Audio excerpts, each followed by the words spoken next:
That's true, Dr. Zayas. Very well. Where would we be without THC? 'Cause we know they're lying to us, just don't know to what degree. Yeah, where would we be without THC?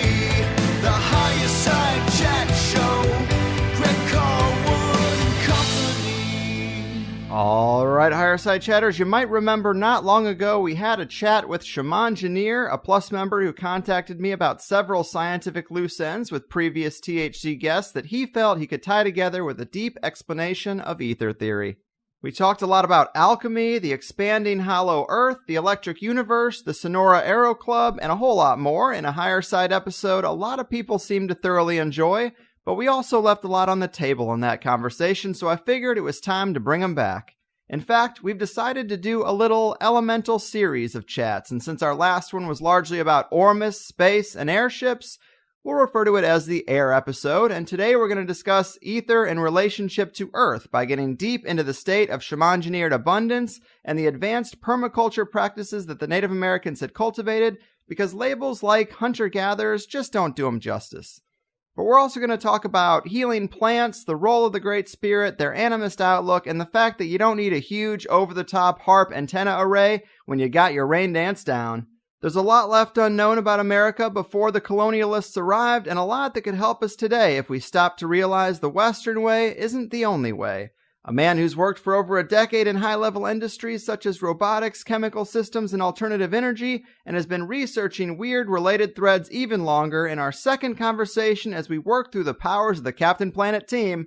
My friend and yours, Shamangineer, welcome back to THC. Captain Planet. He's our hero. Digging deep on that reference. Yeah. So I'm pumped, man. I think this is going to be awesome. You bring up some interesting ideas I don't hear about nearly enough from the big names in alternative research, and you're so great about actually having sources that strengthen the various cases you come here to make.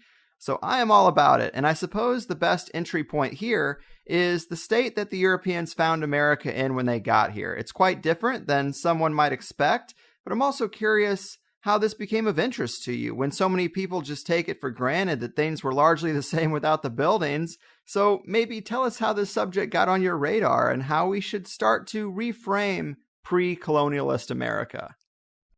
Well, growing up, I was always kind of drawn to Native American outlook. And this is kind of a silly thing, but, I was part of the YMCA and Indian Guides as a kid. All right. So I kind of got introduced a little bit to like Native American culture there. And I actually met a few Native Americans through it. But, making vests out of vinyl isn't quite the same as tanning them and stuff like that. So Right.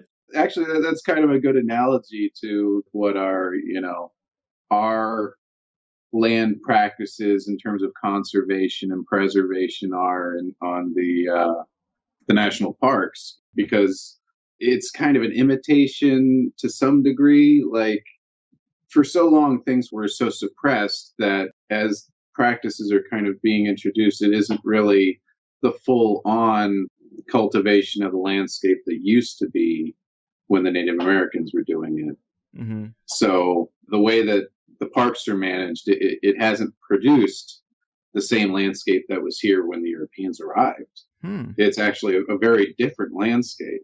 It's choked with underbrush that's all dead and things like that. There's a lot of nutrients and energy that's bound up in that material. Right. So if that had been released periodically through burning, it would have resulted in a much more verdant landscape. Mm-hmm. I've heard people talk about that is exactly why California has these huge wildfire problems, is because there is a process there that we typically kind of nerf, and then when it actually does flare up, it's like having it on steroids. That's it, basically, yeah. I mean, the thing is that the way the wildfire system is managed today is, suppression primarily. Mm-hmm. There's a few controlled burns here and there, but it isn't mainly controlled burns. It's mainly suppression. And when you do that, you end up locking up a lot of the nutrients in the landscape. So, I mean, even without all the other things that we've done to damage our landscape and damage our wildlife, just the fact that we haven't allowed it to be in its most abundant configuration means that there's a lot of life that just can't reach above a certain threshold, and we're seeing a lot of different forms of life being choked out because of it. See, I mean, yeah, that's really interesting because I've kind of thought of the national parks as almost like more of a history museum. Like, oh, this is how it looked, or our best glimpse at how it looked before the Western civilization took over. But I guess give us a little more about the actual conditions when the colonialists did arrive. What were the Native Americans doing to actually engineer abundance, and how different did it really look? Well, you might want to edit around this a bit because I'm going to read a few passages. Absolutely. Okay. Early European explorers and settlers were universally impressed not just by California's diversity, but also the sheer abundance of its wildlife. Jean-Francisco de Galoup, Comte de la Broye, a French seafarer, described California in 1786 as a land of inexpressible fertility. Inexpressible fertility. That's a great term, I gotta say. Here, I'll go with another example. So, Thomas Jefferson Mayfield, a white man who came to live with the Choinumi Yokuts in the San Joaquin Valley in the 1850s, when just a boy, vividly described this overflowing abundance of wildlife. Thousands of band-tailed pigeons came in flights that would sometimes shut out the sun like a cloud. They piled into the nearest trees where there was not a single place for another pigeon to sit. So, I mean, we don't see anything like that today. No, we don't. The rivers and the streams, I mean, they just aren't as abundant as they used to be. All sorts of natural sources of water, springs have dried up. And, you know, a lot of that has to do with the way that we manage the landscape, just overall, shutting out, you know, the land from being able to absorb water with our concrete and asphalt everywhere and things like that. You know, I mean, what we call water management is really just basically turning it into effluent, you know, and then just dumping that out to sea. And I mean, even when we do recover things from it and we do treat it, in terms of its energetics, the water's lost a lot. Right. It may be chemically fit for consumption, but in terms of the water's structure and things like that, it's not the same thing as it was. And even the fit for consumption thing is debatable because of fluoride and pharmaceuticals and rusty pipes and fracking. But I know what you're saying about the energetic properties of water. I'm sure we'll talk about that in a future water-focused episode, but you've sent me several videos of people who've understood these properties and built devices to maximize the energetic properties of water with vortexes and really cool stuff. But I guess the larger point here is that we think of ourselves as so modern and advanced, but yet when it comes to understanding resources and how to get the most out of them, we're just wildly inefficient.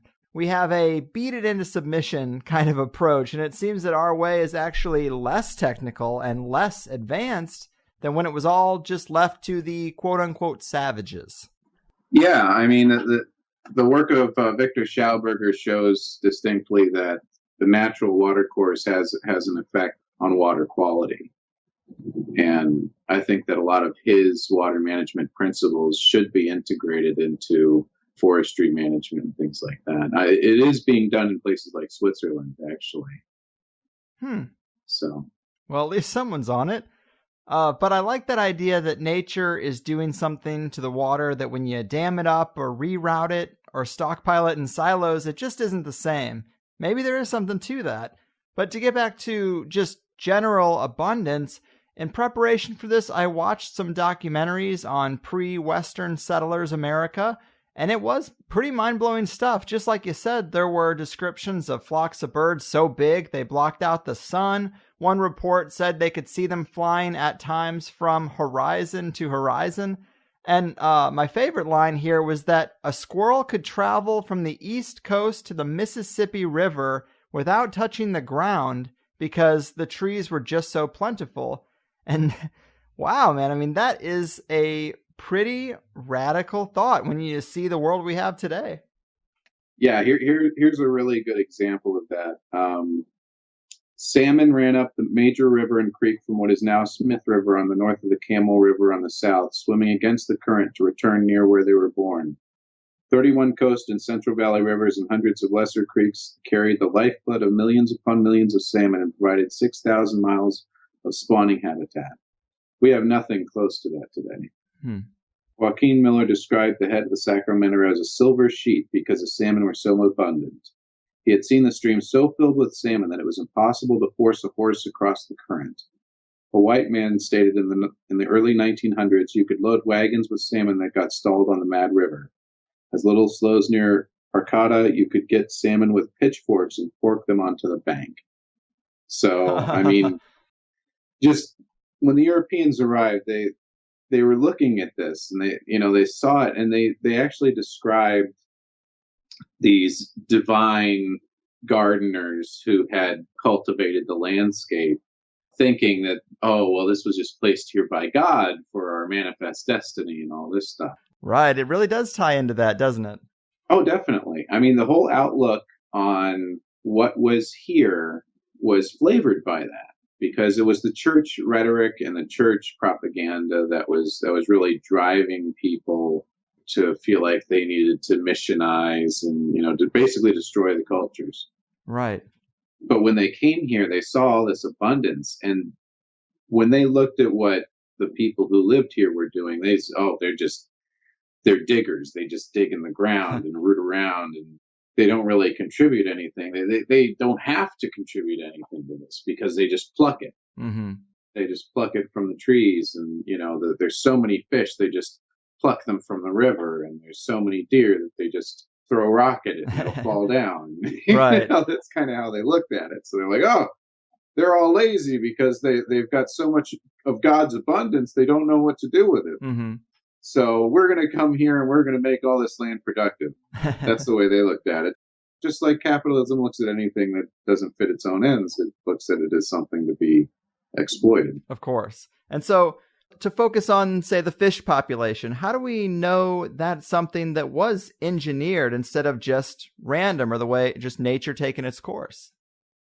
Well, I mean, that just spoke to the health of the water. And, the thing is that there's a whole transpiration cycle, that it isn't just dependent on rainfall falls and then, water trickles down. Well, the water that goes into the ground actually gets pulled up by the roots of the plants, the deeper roots of the plants, like the trees. And it helps to raise the water table. And it also has to do with temperature of the land as well. The colder it is, the more the water table will rise up and be accessible to plants. Right on. Just the health of the surrounding landscape helped increase the water that fell and fed the rivers. Mm-hmm. And also the snowpack wasn't as effective as today because the temperatures are changing. Now, what exactly the reason for that is, there's a lot of debate. There's definitely contributions from carbon dioxide, mm-hmm. but the models that are put forward by the IPCC don't take into account water vapor, which is the main heat transportation system of the world. So seems like it'd be important. Yeah, that might impact their models. Yeah, it might. They also say, apparently, I mean, I can't verify this, but a lot of people are saying that all the planets are warming, not just the Earth. So that throws into question the human component. I mean, there is a definite effect from, the difference in wavelengths that are, that carbon dioxide and methane and things like that, allow out. And so there's definite effects. Yeah. But if there's other effects that aren't being accounted for by the models, which of course they aren't for sure, then how correct are those models? We don't really know. It's just incomplete. But in terms of should we stop burning fossil fuels? Absolutely. It's horrible. Yeah. It's toxic. Just overall, it's toxic. It's a bad idea. Right. It's not a good idea to do. So, obviously we need to change our ways. And I don't support what Trump proposes of, opening up the oil fields everywhere he can. And, mm-hmm. Just look at the Standing Rock. And then there was an oil spill near there. Right. Where spilled like hundreds of thousands of gallons of oil. That's just one of over 200 in the last year. So right. Yeah, that's one of the things that upsets me about Trump the most. I'm glad the TPP is dead, but I am a little concerned about him going backwards in energy instead of forwards. Oh, he just wants to hand the keys over to the oil companies, and it's pretty obvious. Right on. So to get back to Native Americans a little bit, yes, another thing that I had seen, I hadn't been able to share with you yet, but it was talking about their hunting practices. And it wasn't just that they weren't just hunting at random. They were finding out what these animals like to eat, planting it in strategic places, and then hunting them in that regard. So it wasn't like they had domesticated animals, quote unquote, but they definitely had a process of hunting that was way more skilled and intelligent and included way more foresight than we're led to believe. Well, definitely. I mean, they knew the landscape. They knew how the land wanted to grow. They knew what plants should be in what locations and how they should be cultivated and nurtured. They did a whole host of techniques to cultivate these plants. They would, the primary one was fire, actually. Fire allowed them to keep down pests, to keep down diseases, to clear out old growth, to stimulate new growth. And it was easy to do. You didn't have to apply it manually by hand everywhere you went. You just started it and made sure that you controlled it and you kept it under control. Typically, that came about just from the fact of doing it periodically enough that it didn't get out of control. Mm-hmm. But once the fires were over, basically they do that primarily in the fall, because that way the soil would have some time to absorb the nutrients, and then the next spring all the growth would come back, and a lot of the plants wouldn't have actually died. It would have just been kind of pruned back by the fire, and there'd still be a living root bulb, or there'd be some portion above the ground that would still be alive, and then it would all just grow out. Mm-hmm. And actually the way that this acts is actually very similar to what I think the action was for the Philosopher's Stone in Alchemy. When it comes to regeneration and life extension. Right. Because the thing is that there's these cells that are down at the nodes of the plants, and they're basically undifferentiated cells or stem cells. And these stem cells that are down at the base of the plant, that's the place where these new branches come out. And those new branches are the ones that the Native Americans and also the wildlife want, because it actually grows back faster, grows back 1,200% faster than normal growth. And it grows straighter. It doesn't have all these bends in it and all these branches coming off of it. And it resists pests quite a bit more. It's basically what they use to make all their baskets, to make their houses. They were using a kind of fire coppicing, which is a very ancient technique. It goes back to the Neolithic. So, this has been known about for hundreds of thousands of years. Mm-hmm. Man, I find this so fascinating. A lot more than a conversation about permaculture might suggest. But I like this approach of getting the best out of each element, using them as tools in a type of synergistic way. And it seems like they really engineered actual abundance and wealth, not just a pile of green money in the bank. But we are relaying witness accounts from their day saying that flocks of birds blocked out the sun, that you can't even get a horse across the damn river because there's too many fish. You can pluck them out with a pitchfork. They also got their foliage on lock too. But this is where a critic might say, well, you're giving these people a lot of credit, but maybe their situation was due to something like there being a far lower population at the time. That's why they had so much extra. So what would you say to that? Were there just fewer people here, or is that a fallacy? Well, when you look at the more recent information, I mean, a lot of the historical data was completely on the low end. Right now, they're saying between 10 million and 100 million is what the estimates would be for North America. but I think it's closer to the high end and maybe even higher. The thing is that there weren't really any accurate records, and a lot of the people who were developing those models, they were basing it off of accounts by people who weren't really interested in playing up their crimes to a degree. Right, of course. You know? So the estimates that are on the higher end seem to make more sense when you look at the degree to their impact that they had on the landscape. Some of the more historical accounts rather than the modeled accounts that came kind of in the 19th and 20th centuries. Right on. So the Native Americans, they had these controlled burns. They were seeing things grow back 1,200% faster. What else were the people doing to actually affect the environment around them? Well, they would cultivate the plants. They would do pruning as well as, the fire. They would also do hand pruning, like between fire burnings. They would, and that also helped to regenerate the plants. And they were doing a lot of digging because there's some plants that have tubers and little corms on them or ribosomes.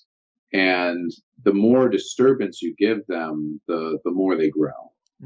And the more little branches or offshoots of plants or completely separate plants would break off and start growing. So by doing this cultivation, by giving them this disturbance, whether it be the disturbance of fire, the disturbance of pruning, the disturbance of digging around the roots in a certain way to stimulate more growth, they were constantly working towards improving the productivity of the landscape.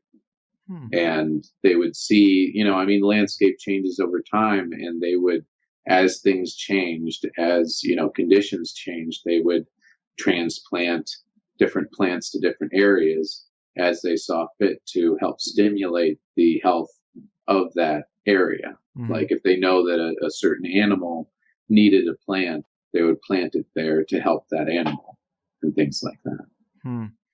And they did have some big cities too, right? I mean, I know as you get into Mexico and Central America, you'll find their step pyramids, but even Cahokia in the middle of the Midwest was apparently a big city. So it's not just all animal skins and teepees, right?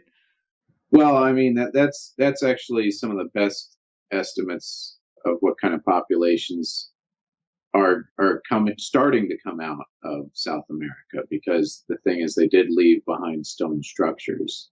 The thing with a lot of the Northern American tribes is that they didn't leave behind permanent structures. There were some in the Southwest and things like that where they did, but yeah, in the Central and Southern American, I mean, in South America, they're starting to do LiDAR surveys with planes, and they're finding that the buildings that are just overgrown, that they've just thought has been jungle, it's vast.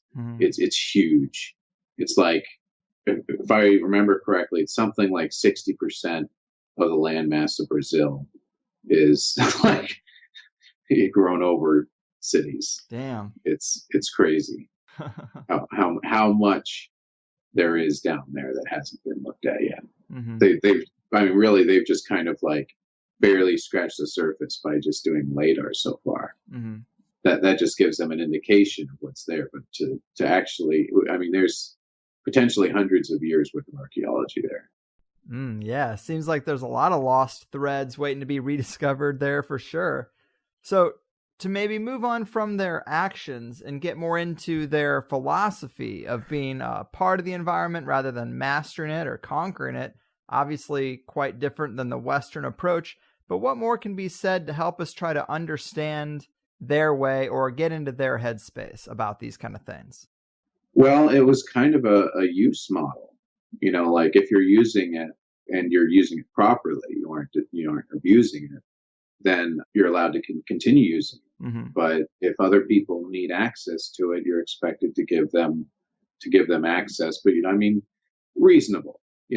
It's like if you have a garden and you have some friends coming over and they want some lemons or some peaches or whatever you have, you could share it with them, no problem. I mean, most plants give more than enough for, the people. If it's a single family, one tree can give them more than what they need for any type of produce. Mm-hmm. So there's plenty to go around when people know how to share properly. Right. Well, that's interesting because we're sort of taught or shown depictions of these tribes as very warlike in most cases. And I'm sure that's exaggerated, but do we get any indication of what it was really like, or if they had the issues of ego and typical human bickering descending into war with their neighbors versus some kind of peaceful coexistence in the land of abundance? Like, can you clarify things in this area for us at all? Well, in California, we have some of the best records of that because, there were people out exploring here before there was a lot of interference. Like things started to happen on the East Coast quite a bit quicker. But there's records of groups where basically if another tribe needs something, they would come and they would ask for permission to go onto the other tribe's land, and then the other tribe would either let them go onto their land or they would just gather what they wanted and provide it to them. So, and I mean, even when I'm sure you've heard of the term counting coup. Mm-hmm. And I mean, that's basically a ritualized form of warfare. It's kind of like, what we think of as sports teams, but it was on more of a ritual level. So that was the preferential means of settling disputes, was a ritualized warfare. Interesting. But things could devolve from there. And then, there were also instances where there were power-hungry chiefs who tried to rally everybody into a, real war and killing a lot of people. And sometimes they would just wake up one day and find that the entire village was gone. Right. Moved on overnight. Yeah. Which is, I think, something that perhaps we should do with our leaders at some point. Mm-hmm. Just kind of and say, we don't need you. Fair enough. The only real person I've heard talking a lot about pre-Columbian America is Graham Hancock when he talks about his War God series. And of course, that's a little more southern. He's talking about the Aztecs, but he paints a picture of their culture as like lining up thousands of slaves on the step pyramids who climb the top and lay down and get their hearts pulled out and eaten. I'm not talking about that. Right. It just, I don't know where the dividing lines were between Native Americans and that sure, back every in the day. culture is different, but I mean, on the whole, there were definitely places where there were more pressures on on them. But the thing is that in that case, it was there's some talk of that possibly being due to drought and things like that they started to become so savage in the way that they were dealing with the hardship or the cultural discontinuity that was going on at the time. Mm-hmm. I mean, I read about that when I was a kid, and it scared me. I mean, it was really horrific what they did to people. Right. Cutting their hearts out and things like that. I mean, but that does kind of get to the next little thing I was going to ask you about, is the spiritual elements in all of this, and just the idea of a tighter connection to the earth and to the consciousness of the things in their environment, because that is, when things are good, I'm curious what that relationship's like, but then it seems like when things are bad, that's when the whole society can go off the rails, because you're trying to do everything you can think of to appease some god that you think has an influence on your environment. But as far as the Native Americans and the Great Spirit, scapegoating is a well-worn tradition. It is. Amen.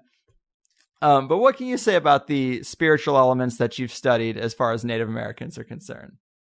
Well, from the things that I've read, it seems like they were interacting with the landscape. They were communicating with the spirits of the animals and the plants, and they were using the information that they got to develop their agricultural system.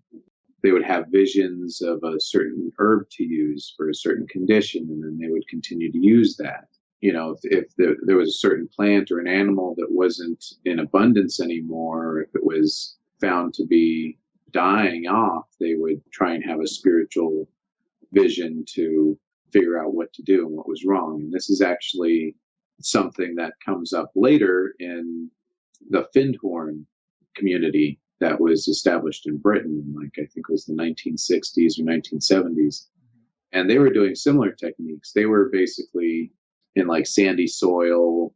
And I mean, it was really just a horrible place to try and grow anything. But this couple and I think a few of their friends just kind of settled there. And I mean, it was just dirt cheap land or something like that. But they were also called to it, they said, spiritually. So they settled there and tried to grow plants, and they were constantly, meditating and trying to commune with spirits to help guide them in their gardening. And before too long, I mean, the soil had improved because of the advice that they were given, and they were growing just like show-stopping kind of vegetation and plants. I mean, it was the sort of things where they were growing things that were like 2 or 3 times what you'd see on a commercial farm. And this is in just the worst soil you can find. So. Yeah, man. I loved hearing about that garden or that community. Really interesting. And it's a great case study for the benefits of developing some sort of relationship with local spirits or the consciousness of non-human things in that animist paradigm. I think there's something to it. And this is something that I got from Gordon White, but he graphs some cultures of the past by their complexity and stability, I think it is.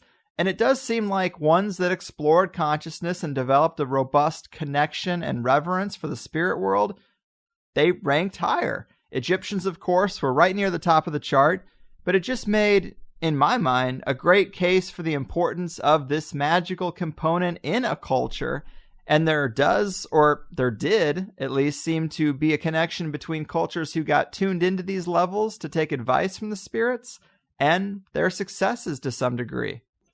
Well, I think so. I mean, there's definitely something missing from modern society, and I think it is this realm of the spiritual to a large degree. I mean, even though there are, rituals and things like that that are held in modern religion, a lot of them aren't really mystical. They aren't the sort of thing that's meant to take you to another way of thinking. Right. It's meant to reinforce a certain doctrine.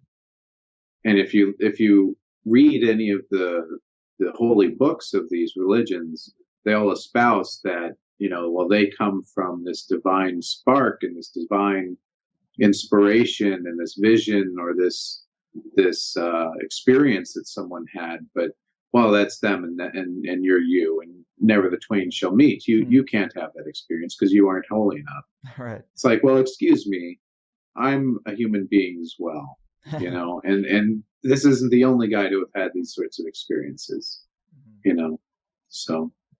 Mm-hmm. I'm with you there, man. Cheers to that.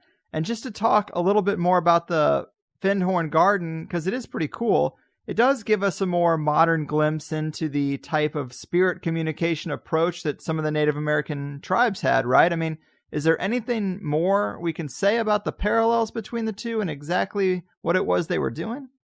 Well, they were both trying to do the same thing. Mm-hmm. They were both trying to contact the spirits of certain plants to get insight in growing them. Mm-hmm. And they both seem to have had success with it.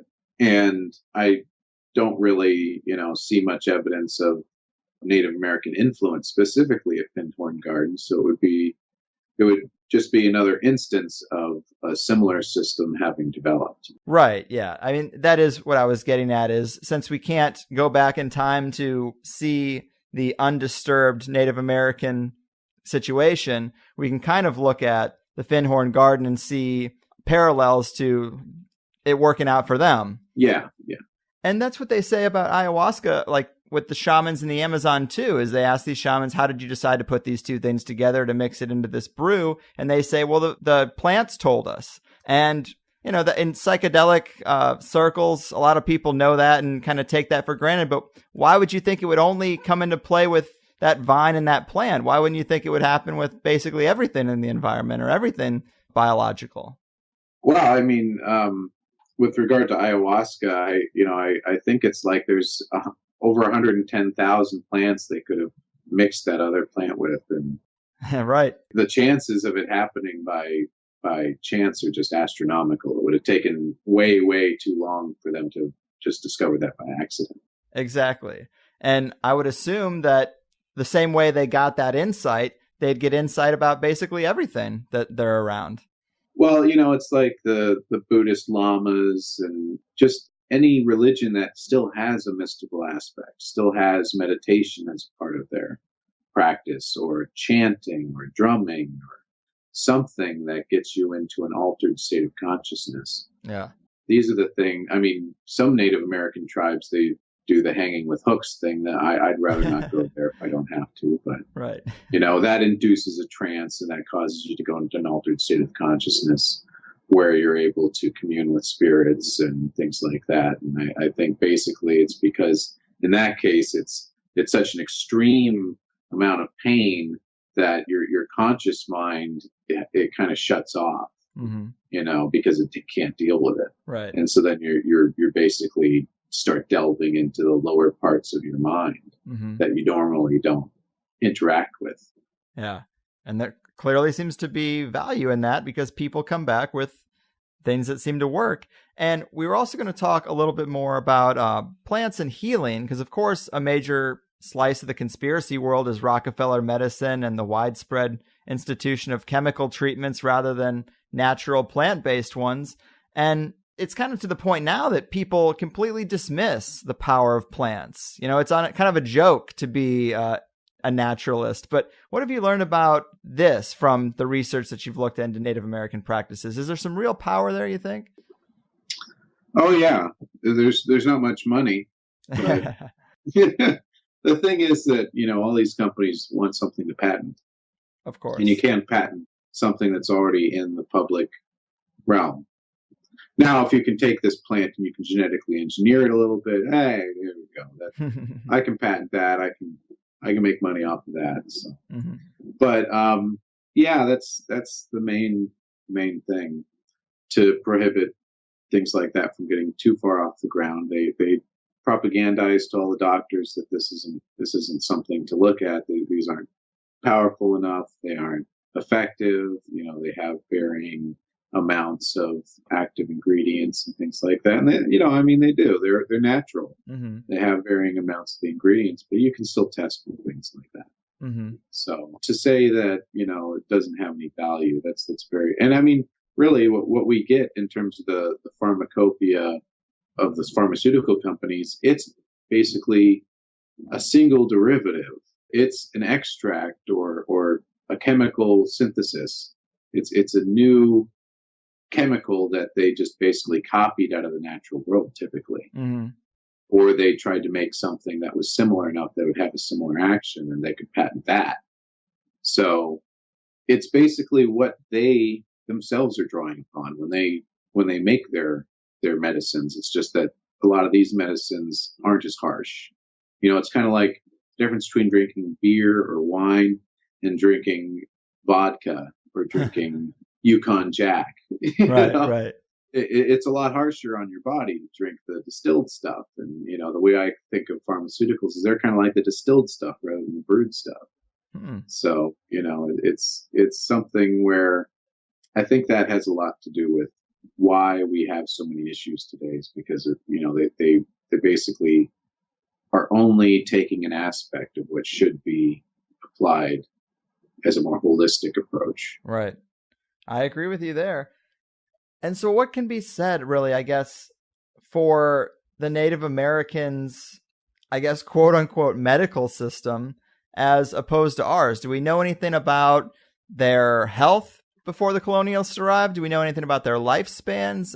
How effective was their medicine for their way of life and their environment as opposed to ours? Well, I mean, there were some things that they were very good at, and then there were some things that they were not so good at. I mean, antibiotics are something that has been developed that they didn't really have an analog for to a large degree. I mean, there were things that could boost the immune system. There were things that could help fend off certain illnesses or deal with the symptoms, but something that actually went in and killed off certain organisms they didn't have really. So that's one major difference. But there's olive leaf extract, and there's oil of oregano and things like that, which we know about, that have similar actions. The olive leaf extract is actually the most effective of the herbal antibiotic, antifungal, antiviral compounds that are out there. It's about 90% effective. So that's really good. Yeah. So, man, do you think we could ever kind of get back to this? It seems actually somewhat difficult, because if you consider all the plants and animals in the environment to be kind of crossroads for consciousness, or ways to communicate with the great spirit, as they might have called it, or just whatever, spirits of any kind, it seems like it's kind of hard to get spiritual messages from animals or nature when we've destroyed it all. Like, is it kind of like, can we not go back? Well, I mean, the Findhorn Garden would say, yeah, they're ready to talk if we're ready to listen. That's fair. I mean, the thing is that I think that if we're going to continue to live on this planet, we don't have any other choice. A lot of people aren't choosing to, and a lot of them don't even know that that's an option. Right. The most important thing is to try and get people aware of the fact that there are different ways of doing things. Applying chemicals to the ground is not feeding it. That's applying chemicals to the ground. Yeah. It kills off the microorganisms in the ground. It's like if you took a bunch of grain alcohol and dumped it on the ground, it would kill off everything. Yeah. It's just not healthy. What you need to do is you need to work with the soil. You need to develop the soil. You need to make it into something that harbors microorganisms and feeds plants. Because the thing is, the microorganisms, the fungi that are in the soil, they're what do most of the work for the plants. Because the plants actually depend on them to carry nutrients through the soil to their roots. So when we do the sorts of agricultural practices that we do, especially monoculture, which is just horrible, it completely depletes the soil. You have to do rotations, but I mean, that's not really a solution. The solution is growing plants intermingled with each other so that they support each other, which is what's described in permaculture. So I think that there's a lot to be gleaned from a lot of these different types of agriculture, and taking bits and pieces from each one and trying to integrate them together and find new ways to account for the growth patterns after disruption, and account for the soil, and account for the way the land is used and how that affects the water. There's a lot of these things that haven't been entertained for a long time because there's been a certain mindset, and I'm hoping that that mindset's changing a little bit. I mean, just the fact that book Tending the Wild by M. Cat Anderson that I sent you was published, that says a lot. Yeah, it does. If you want to be positive, that's definitely something to look at. But man, we hear these quotes that I love about just all the abundance that was out there. It wasn't that long ago. How did we manage to fuck all this up in so little time? Well, really, by the beginning of the by the end of the 19th, going into the 20th century, without really much in the way of mechanistic, assistance, European mindset alone had managed to wipe out most of everything. We've recovered quite a bit since then, actually. But yeah, in terms of the animal life anyway, but the vegetation to a large degree has been just development. It has a lot to do with mindset, basically. It didn't take a whole lot of sophistication for the Europeans to completely wipe out the carrier pigeon and things like that. So we're lucky that there have been some rules to hold back the complete decimation of our wild areas. But what we need to realize, we need to do more than just prevent them from being destroyed, and just kind of replanting things here and there. And we really need to interact a lot more with the land in order to be able to get it back to where it was before, and maybe even better. Mm-hmm. You know, start bringing in some of these other techniques that I'm talking about, like biodynamics and things like that. Mm-hmm. And I'd like to start talking about that a little bit if we can. Yeah, that was actually my next note here. The only other thing I was going to say to kind of add to your points there was that in one of these videos I was watching that kind of gets into this material in preparation for today, they're reading from the writings of a Native American, like some journal of some type, and he says, I really just don't get these people. They cut down massive trees to build these structures, and then all winter long they burn wood in every room of every building that they build, and it's just extremely wasteful, and it won't be sustainable. And sure enough, it isn't. But I thought that was just a great point. I can only imagine Native Americans seeing this completely alien way of doing everything and just watching it rape and pillage their surroundings. And, you know, these white people are like, isn't this better? Look how awesome this is. And yeah, aren't you happy? We gave you pots and pans and you know, knives. Isn't that wonderful? It's like, we had pots and pans and knives before, asshole. Yeah, I mean, just God, imagine how crazy that would be. So, give me my land back. Yeah.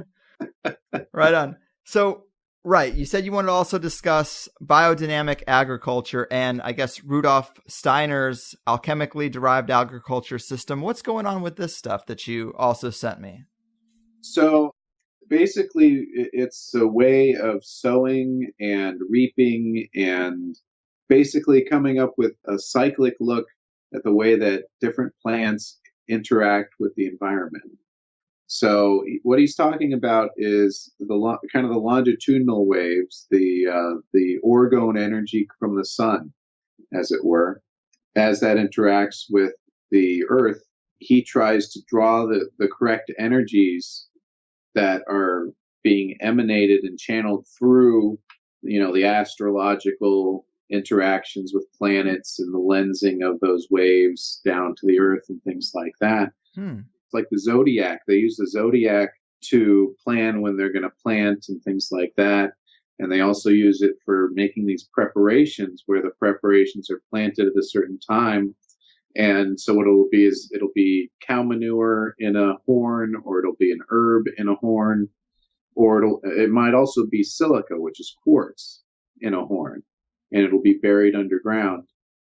And then the energy that is being absorbed by the earth from the longitudinal energy is being concentrated by the horn in the ground into this material. So I think it, you know, especially the quartz preparation, I think that it helps to focus orgone through the resonant cavity effect that Viktor Grebennikov found, and it also helps to concentrate orgone as well into the material. I mean, orgonite. I mean, not orgonite. What is it? The little powder. Ormus into there. Huh. So maybe that's why that guy was discovering Ormus. Like, what? That was so weird, because to go back to, you know, all the gold you can eat, they didn't really get into why he found this stuff. It just seemed like he found this stuff, Ormus, in his field, and he started doing all this weird testing on it. It's everywhere. It's everywhere. Like I said before, it goes between the land and the water and the air. It's everywhere. So I think that the horn because the horn, it's full of all these, you know, it's like bone. It's full of all these cavities. And so I think all those little cavities are helping to concentrate the flow of this etheric energy into there. And then the horn shape, that's also like a phi curve. You know, if you're familiar with the golden ratio. Yeah. I think that helps the energy go into a phi or like a light positive sort of flow. The shape of the horn, because it looks like kind of like the shell. Yeah, it has that same kind of ratio built into it. So I think that's kind of helping the energy flow through there, and it helps to concentrate. Because I think that Ormus is caught up in this stuff, and so when you have it being concentrated and flowing, it helps to concentrate it into what you have in there. Like biohacking the rules of our 3D environment. Yeah, kind of. I mean, is there much of a historical precedence for this biodynamic agriculture? This is a recent thing, right? A fairly recent thing? Well, it was developed by Rudolf Steiner, who was like late 19th, early 20th century. And this was all based off of basically his spirit sight. He saw things in other worlds, so to speak, growing up. And then he went to school and he got a doctorate and, started writing about this stuff. But he was basically someone who wanted to understand the spiritual in a scientific context. Interesting. Yeah, I don't know enough about Rudolf Steiner, obviously. Seems like an interesting guy in that Wilhelm Reich wheelhouse, kind of. Yeah, well, Rudolf Steiner, I would say that the group that he started was called Anthroposophy. It was basically an outreach of the Theosophy movement. Well, not an outreach, I'd say a kind of a splinter off of them. Because when the Theosophists said that Krishnamurti was reincarnation of Jesus, I think, then that's when he kind of split off. Gotcha. Yeah, I've got a Krishnamurti magnet on my refrigerator right now. I always thought the Theosophists were a bit wacky, but I'm a bit down more with the Anthroposophists. Yeah, you're not alone in that thought. I've had quite a few guests kind of say that. Yeah.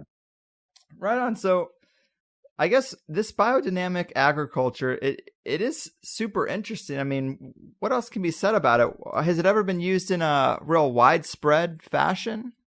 Oh, it's very widespread in Australia, of all places, actually. Huh. Because they have such horrible soil down there. They've used to develop their soil in a lot of places. There were a few people who started to advocate it. I think it was during the 20th century. Yeah, I mean, that's when it had to have been, because I think he started to give his talks about it during the 20s. I think it was like maybe the 60s or the 80s they started to really take off there. There's a lot of biodynamic farming down there. Huh. And I mean, they're using quartz? Yeah. So, like I said in the previous episode, quartz is actually, and crystals are actually kind of like a little nest for Ormus materials to get trapped.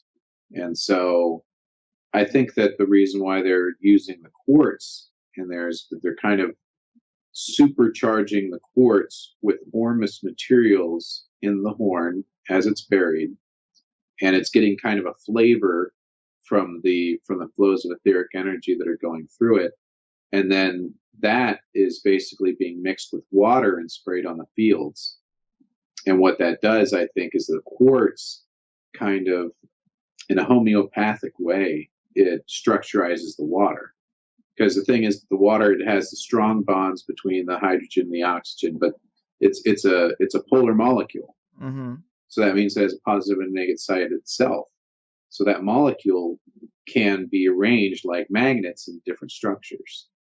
And so when you have electromagnetic fields, when you have contaminants in the water, when you have stuff that's mixed with it, it's going to retain a flavor of that, even if that material is removed, because it's affected the weaker bonds in the water. Mm-hmm. That's what we talk about when we're talking about water structure.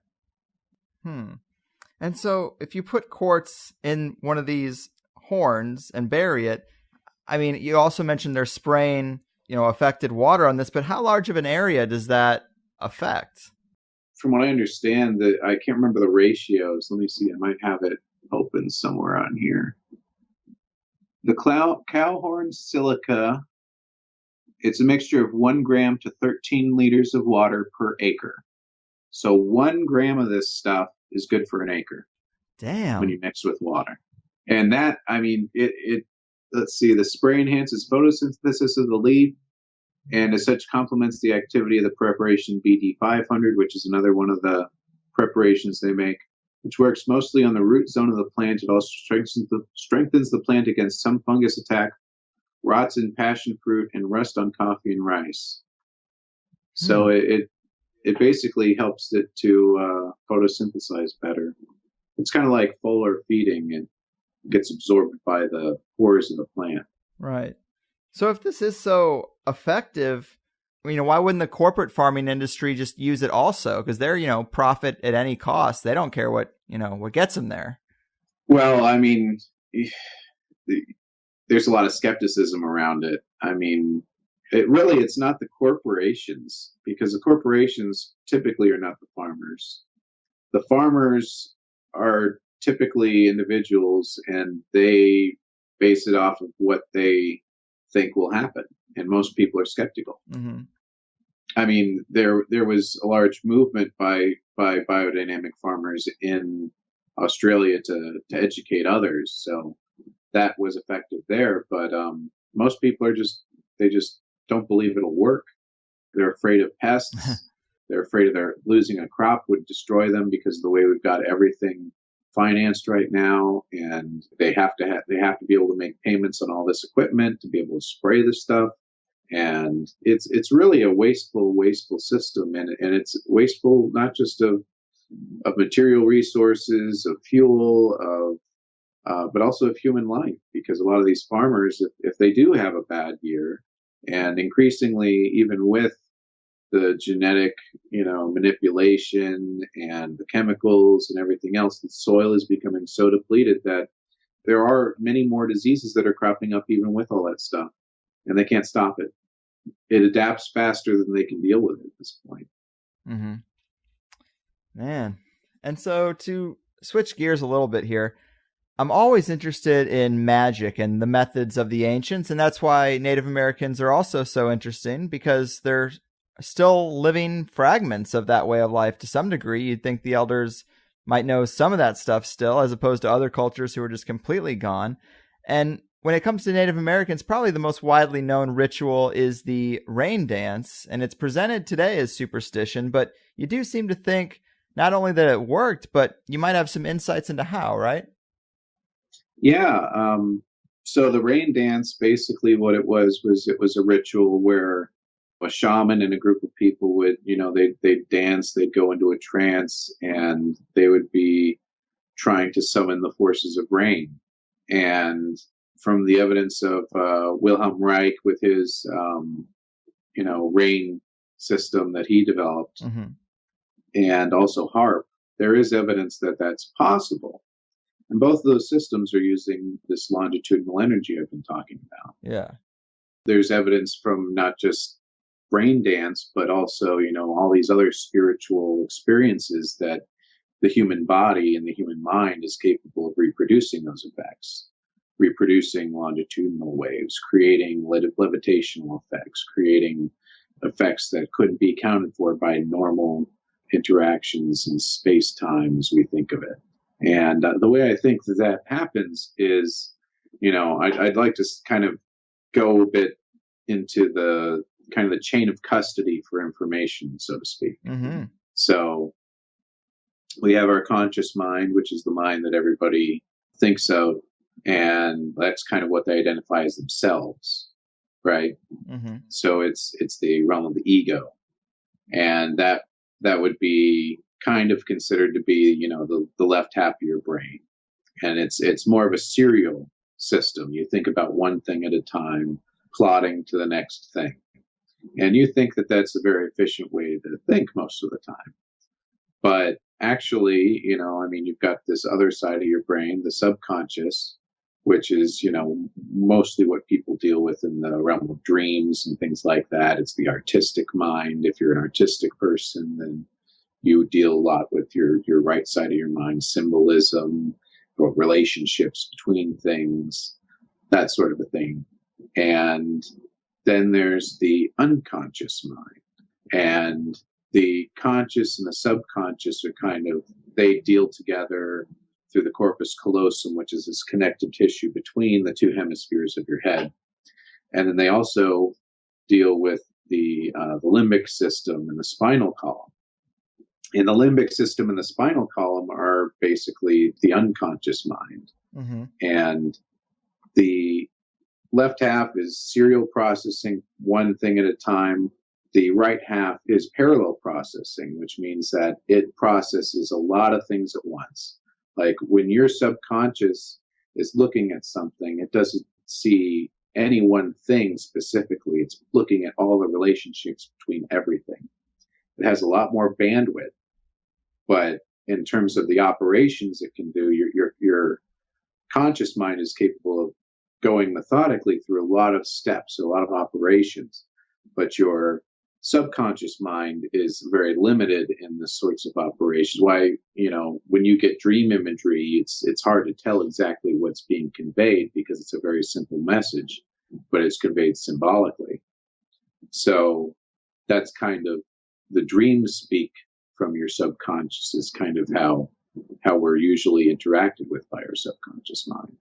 And then the unconscious mind, it deals more in feelings. And your subconscious kind of interprets those feelings and hands them off to the conscious mind in a symbolic form.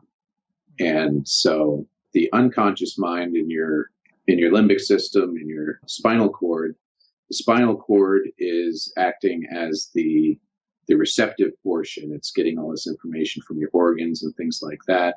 And the limbic system is acting as the projecting portion. It's basically, releasing all these hormones and all these regulators for your synaptic functions and things like that, and your different regulating compounds for your organs.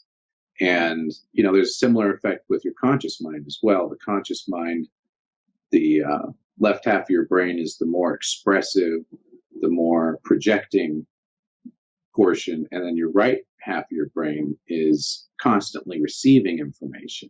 Mm-hmm. So there's kind of this male and female aspect to your conscious and your unconscious mind.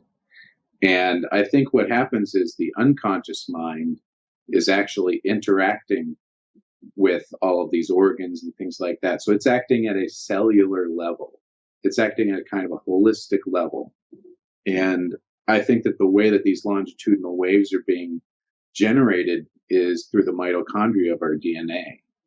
And so when people are able to go into these trance states, they're able to convey information past the subconscious mind to the unconscious mind, and they're able to open up a flow of information there. And so that's where you get these trance states where they're able to see things they can't see otherwise, because they're actually connected through these longitudinal waves to this other spiritual realm. And they're able to interact with it, and they're able to generate these effects in our realm as well, where you're able to manipulate weather, you're able to, alter the weight of a person and the weight of objects and telekinesis and all this weird stuff. Yeah. It seems to match up with the effects of this longitudinal energy. That's what I think basically is the chain of custody.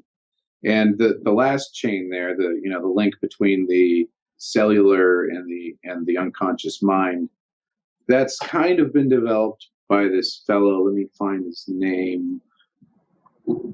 Stuart Hameroff. Okay. Stuart Hameroff is a professor of, I think he's an anesthesiologist and a professor at the University of Arizona. He basically developed a theory where he felt that there was a mechanism for cells to interact on a quantum level. And that seems to have been demonstrated by some of the research that was presented in some Google talks on quantum biology, where they're talking about how there's actually quantum states that are being imposed on the microtubules of our cells as they're operating. And the microtubules of the cells are basically the nervous system of the cell. So if there's quantum information there, that means that you're able to interact at a non-local level. You're interacting with a non-local field. Mm-hmm. And you're able to transmit information instantaneously and all this other stuff. But I think that, what we call quantum is actually kind of the after effects of this longitudinal etheric energy. So that makes sense.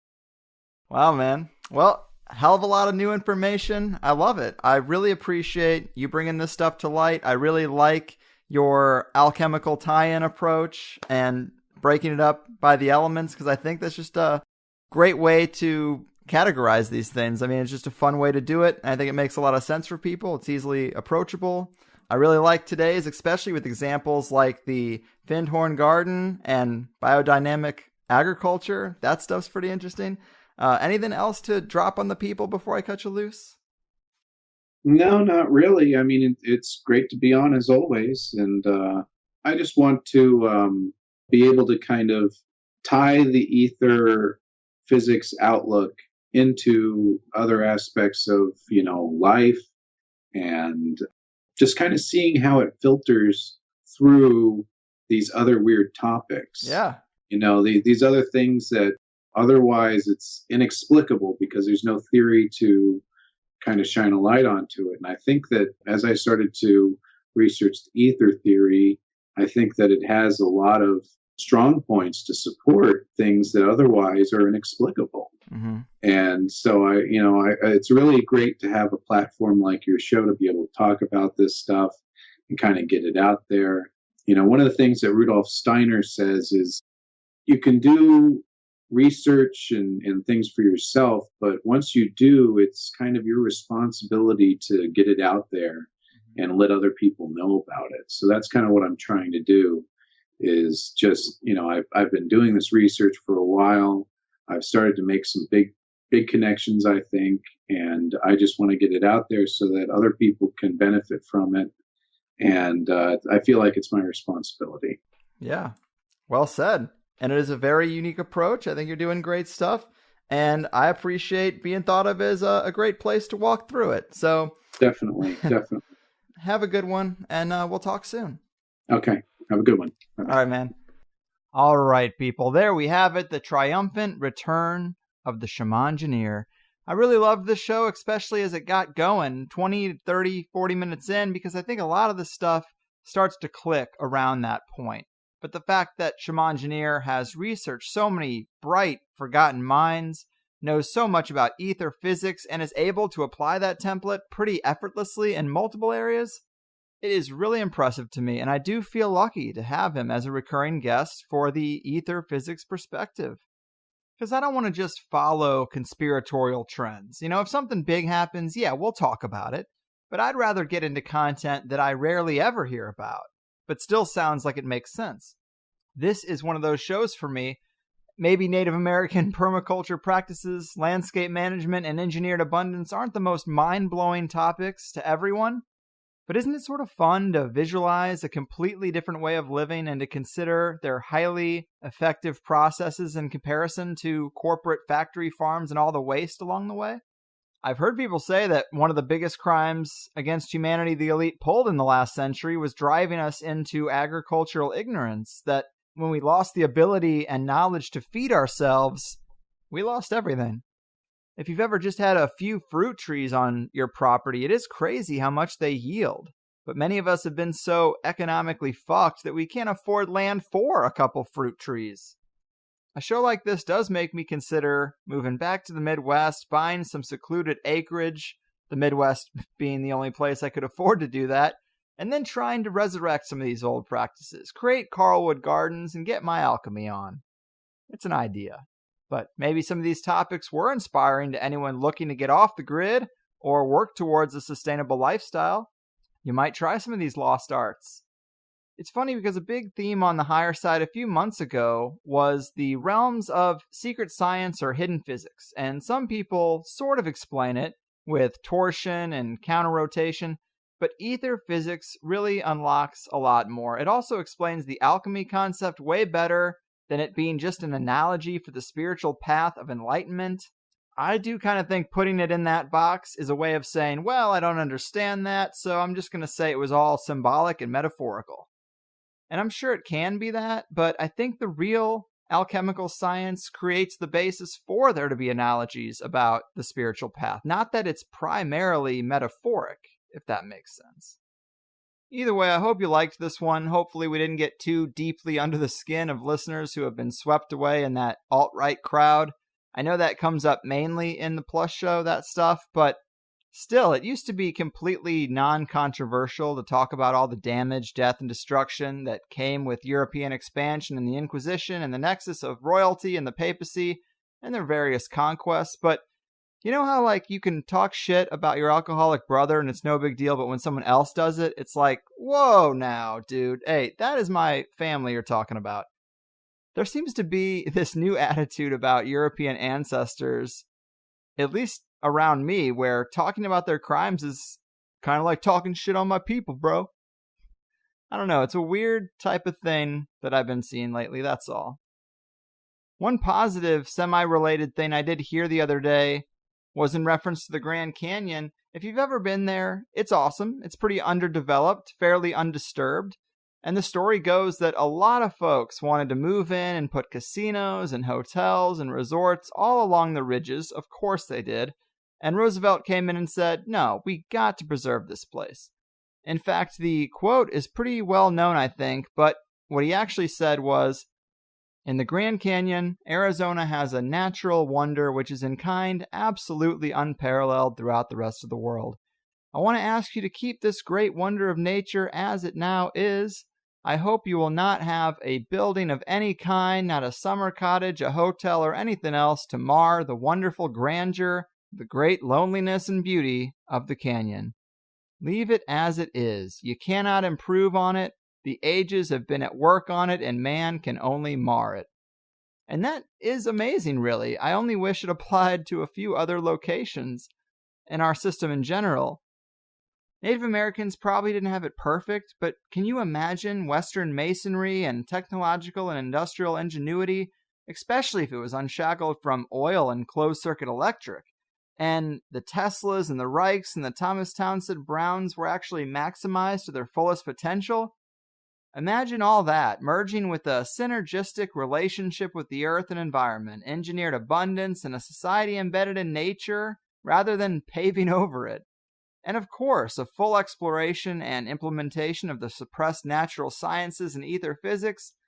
If we'd only just step back and assess the best elements of everything and remove the roadblocks like the Rockefeller oil-only policy and, fuck it, let's go for the gold, a fiat currency-clad debt-based system of rule, imagine what life could really be like.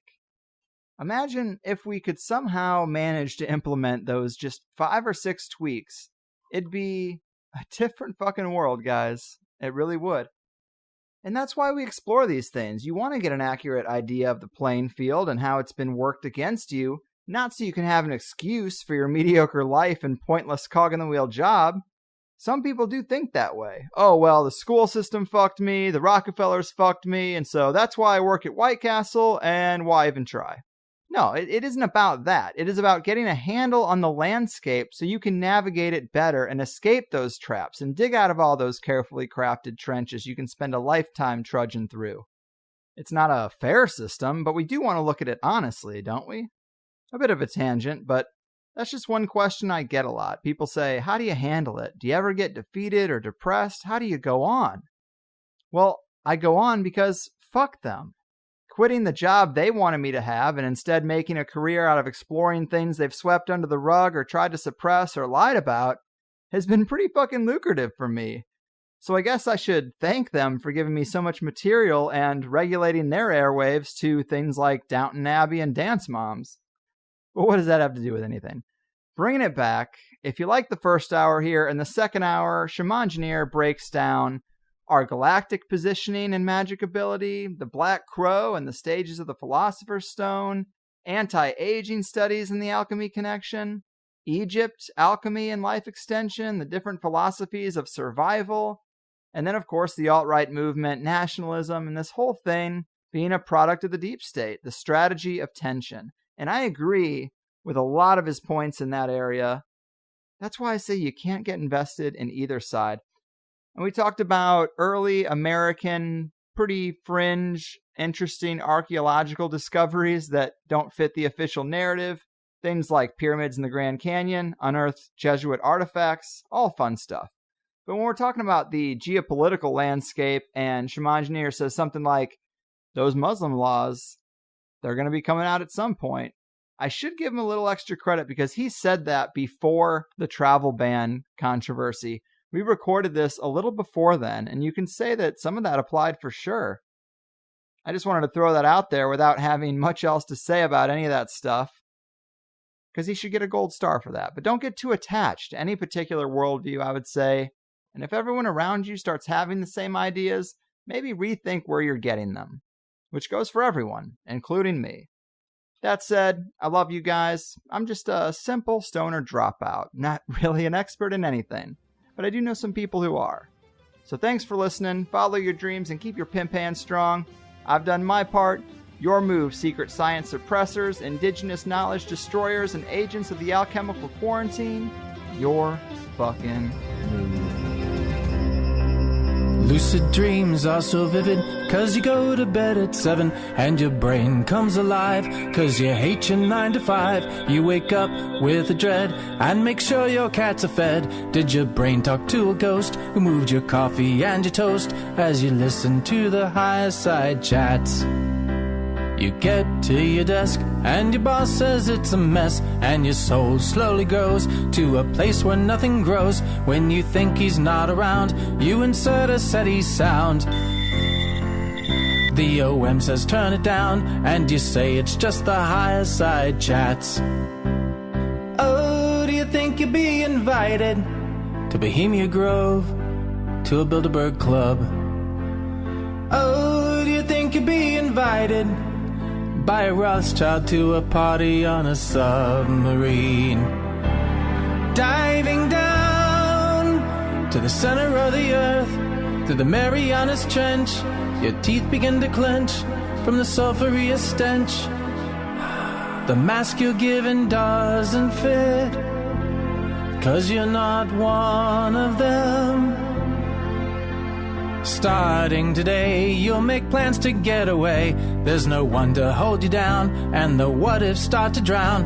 Then you wake to the glare of a cold fluorescent stare, and the light winks at you, 'cause its life is almost through, but it's holding on to quit time just like you.